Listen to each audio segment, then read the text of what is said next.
New ideas. Big debates. Meeting the change makers. Transforming services. I'm Matthew Taylor, and this is Health on the Line, brought to you by the NHS Confederation. Hello, and welcome to Health on the Line. Today, we'll be tackling the topic of primary care and exploring what lies ahead for the sector and for the wider system in England, a system that depends so much on primary care.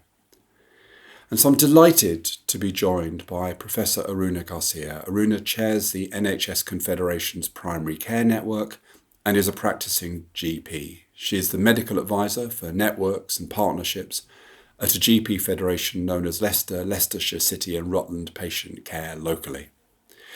In addition to her role there, she is Women's Health Champion at Leicester, Leicestershire and Rutland Integrated Care Board, visiting professor at Lincoln University School of Pharmacy and Associate Non-Executive Director at University Hospitals of Leicester NHS Trust. Aruna, welcome to Health on the Line. Thank you, Matthew. Thanks for the chat today. How are things at the moment? We know how busy life is in primary care. We've seen a 20 to 40% increase in demand for primary care contacts alone. So how does it feel as we kind of start to emerge from winter on the front line right now? I wonder whether we're feeling that we're emerging from winter yet, Matthew. So I definitely think that general practice has a sense of uncertainty, actually, and dissonance. We've been feeling it for a while now, and probably more acutely with the recent contract negotiations and uncertainty of what's in store for the next financial year. I think that just reflecting a little bit on where we're at, the cost of living, inflation, compounded by the issues around recruitment and retention of GPs, has just felt probably in general practice that it's impacted more than most, particularly against that increase in demand for appointments. As you've said, despite recruiting 30,000 extra additional roles in primary care networks and delivering more than 40% more appointments than pre-COVID, we're still not meeting the need or feeling like we meet the need for our communities. And I think the impact on practices, with 1,000 less practices because they haven't been able to make the bottom line, has been a concern for some of our ICB partners in terms of the sustainability and viability of some practices in their area.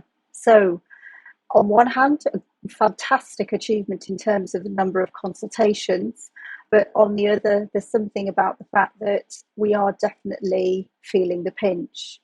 Having said that, I don't think we're on our own, Matthew. I think talking to our national leaders, particularly in our network family at the NHS Confed, and then more recently with my role as a NED, Associate NED in the University Hospitals of Leicester, I think we're actually feeling this across system partners, but probably just feeling a little bit more isolated than our ICS partners because of the fact that we have a distributed membership in general practice and probably a lack of voice in the ICS. Lots of issues to get into there, Aruna, but I guess we should start with one that is kind of looming, which is that the government's offer of 1.9% funding increase in the context of the kind of updated contract.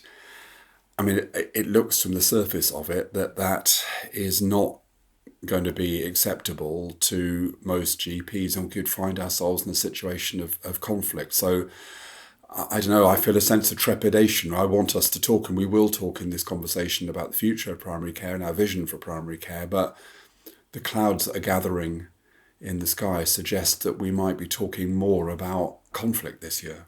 It's hard, isn't it? And it's paradoxical in integrated care systems where partnerships and integrated working were meant to be core and statutory. I think that sense of isolation and the sense of increasing struggle with meeting needs with that smaller purse has been a burden on general practices. And therefore, I think the BMA with its members have passed on concerns about the 1.9% offer that's increased. And it's certainly not at parity with the rest of the system. It's certainly something that won't meet the workforce requirements in terms of their increase in pay, and certainly also won't allow the ARRS roles to be equitable either. So I think they are taking a stance in terms of where they're at, in terms of that position of 1.9%, because of the worry about sustainability of primary care. And I think most of our members, being frontline clinicians within practices, will understand and support that, because without general practice, we can't have primary care at scale. Without general practice, we can't have ARRS roles delivering an extra onion ring of services to support, create resilience, and innovate on top of what is being delivered and protect general practice, really. Do I think there's conflict? I think there's probably space for a rational conversation and probably a sense of recognition and value of primary care, which includes pharmacy, optoms and dentists, as well as general practice, and therefore recognising and enabling the potential of primary care at scale and facilitating that support that exists with practice-based care, because the conversations are very similar. It sits all around the delivery of care for patients and what we feel we need to deliver that care, which is always going to be workforce, as I described. It's going to be about leadership, and it's going to be about contractual enablement and funding so that we can deliver more for our patients, not more for less that we're getting at the moment. That is probably what we're feeling at the moment. Do I think that there's conflict? Like I said, conflict occurs when there's a sense of differing perspectives, and maybe there's something about mutual understanding of what we're trying to get to. Maybe there's something about understanding the role of PCNs and primary care at scale to support general practice in this conversation, so that it's not just all on general practice alone. And then I think there's something about, we understand that there's financial pressures, but maybe there's something about redistribution that's equitable and that demonstrates parity and value of primary care, including general practice. Yes, well, I mean, obviously we in the Confed will be doing everything we can to try to be a voice calling for understanding, for discussion, for trying to find a way forward and avoid conflict. Now, Aruna, it's been a really busy time. It's always a very busy time in primary care. You and I are speaking on the day the government has made a major announcement about putting extra money into dentistry to try to address, or to at least begin to address, the kind of national dentistry crisis that we've got. We, a few weeks ago, had the kind of launch of Pharmacy First, pharmacists being able to prescribe drugs for a limited but important range of conditions.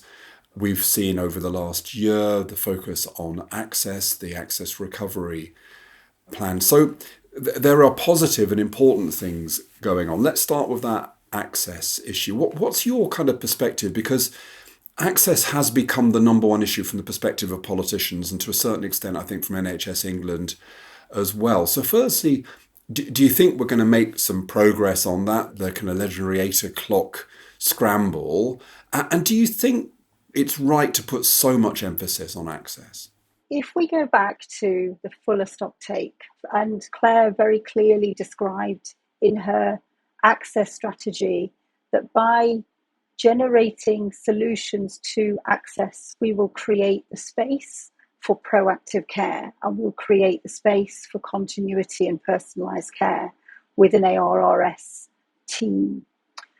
So in principle, I agree that primary care at scale, whether that be PCNs and whether that be federations working within a neighbourhood level with 30 to 50,000, or at place level with their local authorities and community partners, I think we can really start to think differently about access. And I think that's where the primary care access plan was right. The idea of creating a single point of contact for our patients so they felt that their problems were addressed when they needed it was right. And a digital telephone system, a lot of practices actually adopted out of their own pocket through COVID. as we tried to respond to the needs of our patients. And I think the plan was about levelling up the rest of general practice. We can't forget that it was a really big transformation for primary care and the patients to go from their routine way of contacting the surgery to a different way of contacting the surgery and receiving different people. So I think we just need to make sure that we allow that time and development and adjustment that's required across the partners. I think the way that we deliver care now has changed in primary care because we're not just working in silos general practice. We actually, like you said, we have pharmacy first now. We have in some places federations or PCNs at scale at place have developed red eye services with their local optometrists. We have community diagnostics, for example. So therefore, there is a plethora of services that we can have access to that we needed to modernise our first point of contact to navigate our patients to. But the critical bit was always to take our patients with us on that journey. I think the last bit I would say would be the bit about we need to respect continuity of care. So where general practice and the front desk receptionist was the first point of contact, there was a relationship that was created over time with that patient, with that shortage of GPs that we have now. There's something about the fact that we need to think about that being a gold standard of care, and maybe with the resources that we have in the way that we're working, we direct our patients that need it the most to general practice, to continuity of care or team-based care. And that involves risk stratification. So a lot of our members, like Foundry, for example, have taken care navigation to the next level by risk stratifying their patient contacts and ensuring that those that need personalised care do get it, and those that just need simple, just standard contact, and that's 70% of contacts usually, can find access maybe at scale or digitally, or it could be personalised. I think the final point that I wanted to make was in some situations, general practice at scale have not just worked at PCN level, but they've worked at place level with their urgent care partners. So that includes community, that includes social care, for example, in frailty hubs, that includes their visiting service, for example, and 111. So they pull in the urgent care contacts of the day to deliver system solutions with single point of contact, reducing problems with demand failure and fragmentation of care. And in some situations, some PCNs have gone on even further to deliver front door of A&E and have seen real impact on conveyance rates into A&E because general practice's appetite and ability to manage risk and understanding of their communities and services is so powerful. There is a slight tendency, I think, in the health service that we, partly because it's so politicised, that we run after one particular priority. And certainly, throughout last year, it was access. That was all the focus was on how hard it was to get through to your GP, how long people had to wait to see a GP. And we've taken action in that area. But I was interested talking to Claire Fuller the other day, of course, who's primary care lead now for NHS England, that she was recognising the link between patient satisfaction and continuity of care. So actually, the kind of big public issue has been access. But when you ask patients what most matters to them about their experience, then continuity comes high. And sometimes there's almost a tension, isn't there, between access, which is, well, look, you want to see anybody, and continuity, which is, no, you want to see somebody who knows you. Yeah, I completely agree. And I think we're in a space of transition at the moment. And as I described, continuity is a gold standard for general practice. It is the bedrock on which we deliver our care. We've always talked about cradle to grave, generalism, being able to reassure patients quicker, manage risk better because we know their background, and also tackle some of those wider determinants of health because we know patients in their context. With the pressures of a reducing general practice workforce and with a wider multidisciplinary team to start to tackle those wider determinants of health, I think there is a lever on general practice to think about continuity, still respecting it, but to enable continuity as a team of teams. And I think there is a big OD operational development piece that we need to probably think about within integrated neighbourhood teams, within our vertical and horizontally integrated partnerships, because it's absolutely critical to ensure that we don't just have continuity of care, but we have continuity of pathway and continuity of data to support that patient. I think the experience of the patient is that the continuity only exists when they can find one person in the system at the moment, because of the fragmentation and problems with handoffs. So I wonder whether the problem isn't just about enabling and supporting that transformation to continuity of a team of teams. And that's where research and innovation needs to come in, because the majority of research that's been done has been done on having a named general practitioner. I wonder what would happen when you have a named clinician or a named lead within an integrated neighbourhood team managing your continuity. So it's just thinking a little bit differently, but respecting continuity.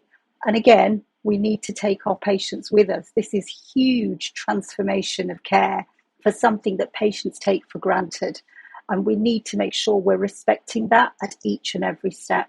And therefore, there's a lot of reassurance and conversation and relationship building that needs to happen within a practice to support that primary care of scale conversation. Yes, and I remember someone saying that when we talk about continuity of care, we need to distinguish between continuity of data, which is the most basic. You see somebody, you want them to know what conversations you've been having with other health professionals, what conversations you had the last time you visited the GP surgery. Then there's continuity in terms of your care, that there's a sense that the pathway that you're on is one in which it's kind of joined up, your care is joined up. And then there's continuity of person, which is actually wanting to see specifically the same person again. And we need to come on and package that, because people care about different things. For some people, it is vitally important to see the same person because of the relationship you've built up with them. For other people, it isn't that so much. It's just not wanting to have to start all over again with the information and with the account. So, no, really interesting. Now, again, every answer you give me prompts about 10 different questions. So I'm going to have to discipline myself. But, I mean, let's talk a bit about primary leadership, because as I go around the country talking to system leaders, talking to trust leaders, particularly, for example, talking about kind of coordination around winter, single point of access, all of that. One of the really big variables is about the level of primary engagement. So in some places, the places where things tend to be going best, primary is well organised, it's got a good voice, it's really involved in the conversation. In the places which are much less hopeful, primary isn't, it's not really engaged. It's often that the leaders I speak to say, we don't really know who to talk to in primary. I mean, I even remember speaking to one place leader who said, well, the GPs in my patch are split down the middle. So if I talk to one group of GPs, I annoy the rest. And if I talk to the other, vice versa. So first of all, do you recognise this point that it's hugely variable to place, and it's a critical success factor in terms of integration? But secondly, what do we need to do to support greater primary leadership in the future? So if I can unpick the first part, we've just got to be a little bit careful when we talk about primary care leadership, because we have general practice leadership, which was where PCNs were sort of developed, and primary care, which involves our dentists, optoms and pharmacists, which is probably we're on the era of primary care collaborations at the moment and leadership. So I think that when PCNs were developed, they were developed to create a space for integrated neighbourhood working, to tackle local community care, develop some resilience for general practice, tackle health inequalities, and to deliver better outcomes for patients by moving care out of hospital. When COVID happened, which is literally within a sort of year of PCNs being born, we ended up with PCN's clinical directors being catapulted into a space of being leaders within their area, managing their services in an existential crisis, I think. So therefore, that lived leadership development of clinical directors was huge and wasn't invested in. But we developed it nevertheless. And in some areas, there were pockets where the right conditions existed with their integrated systems, and they would have been embryonic in those days. With the right conditions, they were invited to have a voice at place and at system and as local PCN alliances. So they were invited to speak and think about strategy and create a space for thinking about agency of primary care. That was not consistent around the country. So we had a catalyst in some areas, and we didn't have in the others. PCNs have really only been properly working within their contract, the direct enhanced service contract, for the last couple of years. And within that, they've really started to work in their community, so integrated neighbourhood teams, with working with community assets.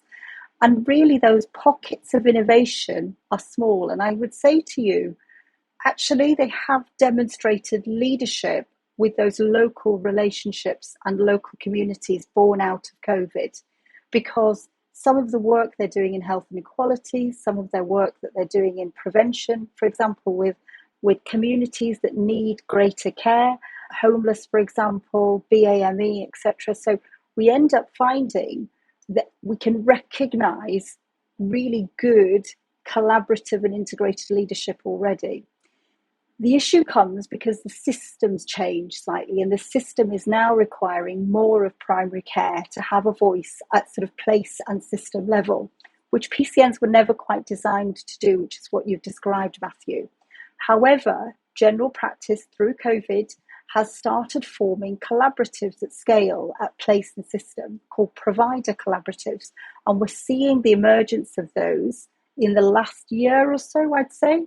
And this is where general practice is forming into a single voice in most places. And also then, they are also collaborating to become primary care provider collaboratives to deliver services at scale, to deliver efficiencies at scale, to think about integrated care pathways at scale.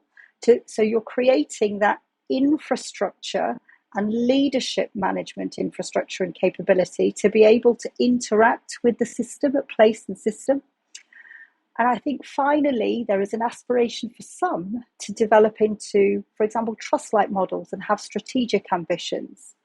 Now, I would say to you that that is the potential of primary care and collaboratives of primary care. And where it's been achieved, there's usually been investment into leadership, capability and leadership development within primary care from the ICB. And of course, investment into those structures that will deliver primary care collaboration at scale.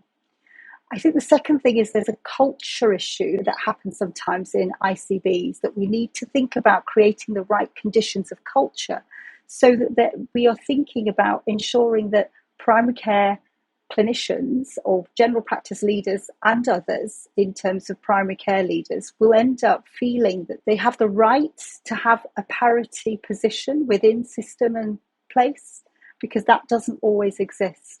And this is why it's really important, I think, for primary care leadership to have a system of development supported by ICBs, to have the ability to have a peer network. So a lot of our members actually really hail the ComFed's primary care network as a space for the right conversations, for peer support, for inspiration, and most importantly, influence, because they're struggling to actually convey that voice and struggling to convey their ambitions to be a primary care partner at ICS.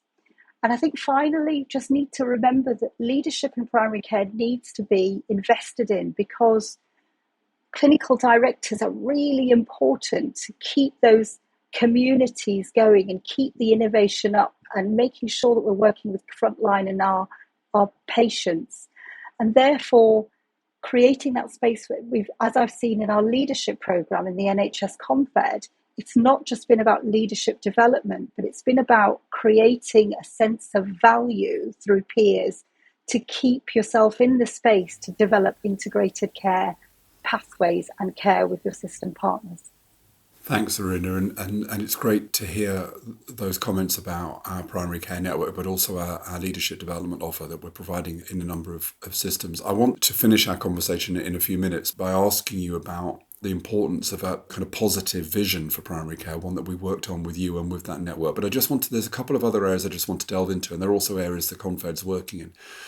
So I've travelled around the country and seen some really good examples of primary innovation, and often that's been about primary providers, PCNs, Feds, starting to take on aspects of community services and even in some cases acute services. But I've also heard sometimes that when primary care starts to grow its offer like that, there's often can be a bit of pushback from other parts of the system about primary's ambition there. Now that kind of takes me to this question of the kind of primary-secondary interface, which is something that is a bit of a hot topic. We're doing some work on that ourselves in the conflict because, of course, we represent acute leaders, other trust leaders, as well as the primary sector. What's your insight, Aruna, on that primary-secondary interface, and what do we need to work on so that it works more effectively?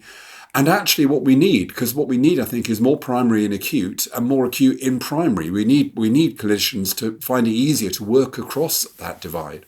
Yeah, I think that it's about we'll go back to taking people with us in terms of primary secondary care interface. We've lived in a very traditional estate ring-fenced model of care, haven't we, so far in the NHS, with hospitals delivering secondary care, general practice delivering their services within their practice, and community, of course, working to reach those patients that can't come to either of those places. I think the primary secondary care interface is essentially those hotspots for where we need to look at connectivity and that story of continuity of care pathway that we've described. It really boils down to a shared language and communication. So you often find a breakdown in communication, don't you? That sort of breakdown in handoffs when referrals, for example, are a problem, when we have incomplete discharges, for example, where patients don't know what they're doing or they've not had the letter for their appointment in secondary care. So things that you would normally expect somebody to be doing within their services may not be done, or you think somebody else is going to do it. And when people are busy, we don't always have time to pay attention to that, I think. So I don't think it's anybody's fault. I just think it's people trying to do the best for the patients and the care and the work that they have in front of them at the time. And we know also that there is a 30% burden of demand that is related to demand failure. So this is related to the lack of continuity in care pathways that we've just described. So that piece of work that we're going to be doing in terms of the primary secondary care interface is really important to highlight these issues and to start to co-create solutions together.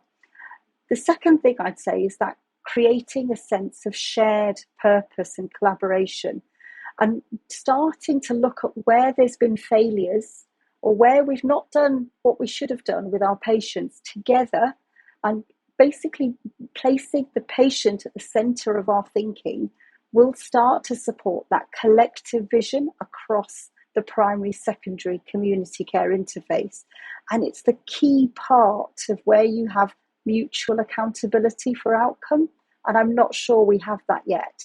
And there's a key part of developing, I talk about this a lot, a shared language across primary and secondary care, not just from clinician to clinician, but also from primary care to trusts, for example, and to community trusts, so that we are all understanding what is important to us and that we're all focusing on the same priorities or trying to focus on priorities that we feel are important in our organisations.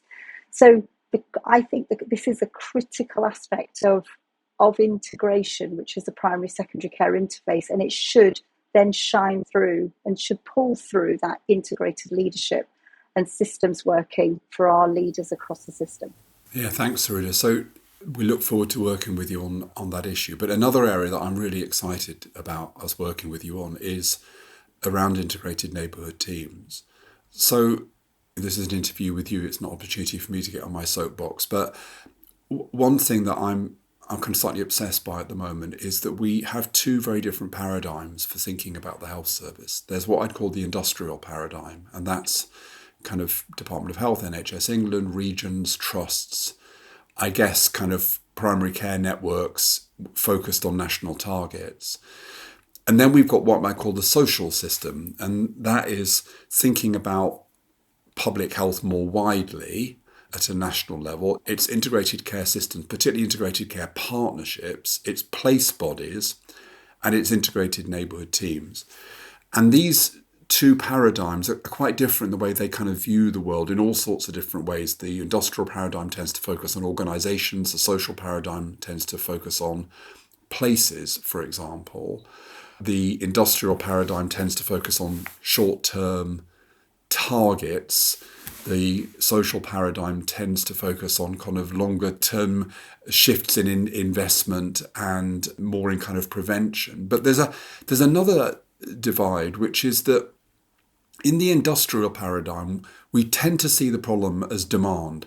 And in a sense, the problem is the public. The public want more from us than we can give them, and that's why we have issues of access and long waiting lists. But in the social paradigm, the issue with the public is not how do we kind of fend off their demand, but it's the reverse. How do we engage them? Because actually, whether it's something prosaic like getting vaccinated or getting screened, or more deeply, how you get individuals and communities to feel a sense of confidence and empowerment around their health, then actually we need to reach out into those communities. Now, I think that dichotomy goes to the heart of how we think about integrated neighbourhood teams, because sometimes when we talk about them, it feels like they're kind of multidisciplinary teams of the health service that might have a bit of a community representation on it. But there's a different model that says, no, integrated neighbourhood teams really need to feel like they're community organisations, that they are owned by the community, but that they have primary and community care at their heart. Now, I think that's very much our vision. We're really excited to do work in some of the most deprived areas about how to make sure integrated neighbourhood teams really do feel that they are of the community. But that's also going to be a challenge to colleagues in primary care, because the skills that are involved in engaging communities can sometimes be quite a kind of messy business. That's a new set of skills, but I think vital if integrated neighbourhood teams are going to work. What's your view of that? I agree, actually, and I think our members agree. Our PCN network members are frontline clinicians or frontline managers working in the heart of their communities. And they worked with their PCNs to start working in their communities to deliver the needs of the community beyond general practice. And I think that's all about integrated neighbourhood working. I think we've evolved actually from the idea of an integrated neighbourhood team, because it almost implies a singular entity that operates at 30 to 50,000 that's slightly beyond the PCN. And I think that's slightly restrictive in terms of its aspirations. I think this is about integrated neighbourhood working. And I absolutely agree with you that some of that working is with different partnerships at different levels to ensure that we are working in collaboration with other care partners in the system, as well as communities, as well as patients, to deliver the right care for patients. Right? I go back to your point, not just deliver the right care for patients, but if you turn that and pivot it, it's meeting the needs of that patient in the community, right? So rather than thinking from a top down, it's a bottom up approach from the patient. What do I need? Where do I go? And it's our job to make sure we facilitate the partnerships or the team around it. Now, I agree with you, that double paradigm that exists about demand versus essentially personalised care and prevention and population health, which we know are the tenets of a sustainable NHS and probably the tenets of a sustainable general practice in light of the demographic and complex care pressures that we've got coming our way. And we have seen with PCNs some great strides within their communities to start to develop community assemblies, for example, to start to work with their communities and voluntary care sector organisations to create provider collaboratives even that can start to work at place. What we haven't seen is, I do agree with you that involves a different skill set. And I think we've sort of stumbled and started with clinical directors to deliver that. But maybe a leadership ask is to be able to facilitate that more proactively so we can get the best out of it. The bit that I always find surprising is where pockets of care have been delivered and it's innovative because it's based on population health or inequality data, for example, frailty, for example, enhanced health in care homes. We have visibly seen an impact in conveyance rates to accident and emergency between 10 and even 60% in some situations, a better quality of life for those residents and better health. So we know that delivering care in the community actually will reap more rewards and dividends. But that logic seems to fail when we try to redistribute funding to those pathways. So I think there's a funding issue that we need to think about with integrated neighbourhood teams. The second bit, of course, is that space and allowing the integrated neighbourhood teams to experiment and learn on what they can do and deliver.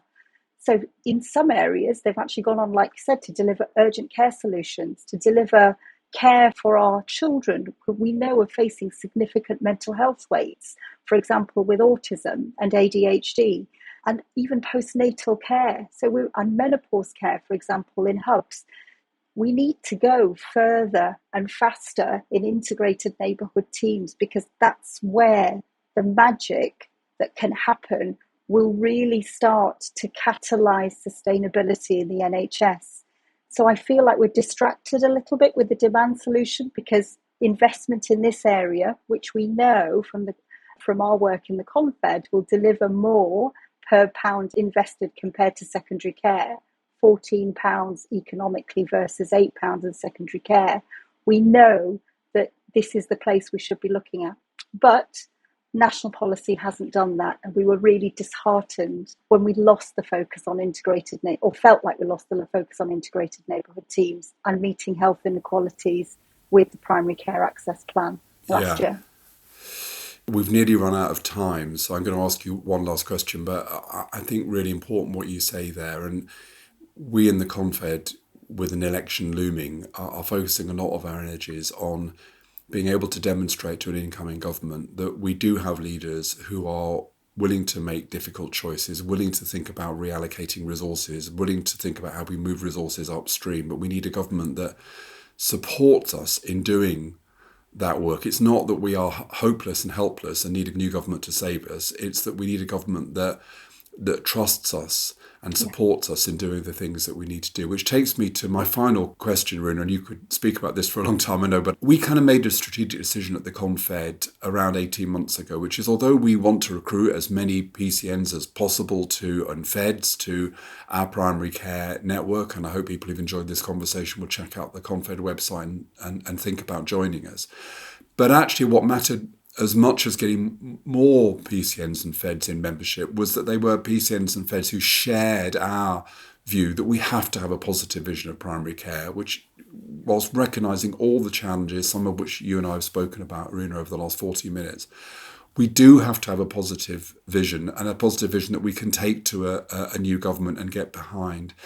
Just tell me, Aruna, because you worked with us on that, just pick out a couple of the key features of that positive vision for primary care. Absolutely. I think that where there's adversity, there's opportunity. And particularly as general practitioners, we want to do right by our patients. And as primary care leaders, we want to provide solutions, particularly in our network. I think we have a membership of innovators, early adopters and late adopters who are looking for a different conversation and solutions to the problem. We have produced a vision for primary care that we believe will facilitate a sustainable primary care going forward, that we published in Empowered, Connected and Respected. And to pull out a few key points, I think the main thing is about creating space for primary care leadership, for ensuring that we are respected within integrated care systems so that we have parity, that we are respected for being able to deliver services at scale at place and at neighbourhood, as well as practice and observing subsidiarity, to respect integrated neighbourhood teams and ensure that we invest in them, or integrated neighbourhood working, as we've just described, and to respect our patient partners. Most importantly, there's a patient at the heart of this, and empowering patients and self-management and holding them as partners as we move forward is key. Aruna, that's a fantastic point to end. And I think that question of how we think about our relationship with patients, how we empower patients, is absolutely essential to the debate about the future of the health service. Aruna, it's been fantastic talking to you. Thank you so much for joining us on Health on the Line. Thank you, Matthew. Thanks for having me. You've been listening to Health on the Line from the NHS Confederation. Visit nhsconfed.org for more information about us and to register for events and webinars that delve deeper into the issues explored in this podcast.